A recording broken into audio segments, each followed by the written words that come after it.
ఎన్నికల్లో గెలిచిన రాష్ట్ర కేంద్ర ప్రజాప్రతినిధులకు లేని సువర్ణ అవకాశం హనుమాన్ జంక్షన్ వాసులకు దక్కుతుంది. అత్యవసర సమయాల్లో అగ్నిమాపక పోలీసు అంబులెన్స్ మాత్రమే సైరన్ వినియోగించాలని సుప్రీంకోర్టు స్పష్టమైన ఉత్తర్వులు జారీ చేసిన విషయం తెలిసిందే. రాజకీయ నాయకుల స్నేహితులు, రాజకీయ నాయకులు అండదండలు ఉంటే తనకు నచ్చినట్లు దర్జాగా తన కారును సైరన్ వేసుకుని వెళ్లేందుకు వెనుకాడడం లేదు.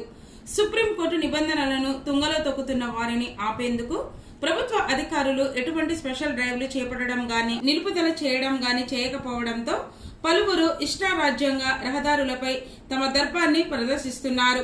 హనుమాన్ జంక్షన్ కు చెందిన ఒక కారు యజమానిపై హనుమాన్ జంక్షన్ పోలీస్ స్టేషన్ లో ఫిర్యాదు చేయడం జరిగింది. పోలీసులు ఆ కారును పోలీస్ స్టేషన్ కు తరలించి సైరన్ తో తిరుగుతున్న కారుపై దర్యాప్తు చేస్తున్నారు.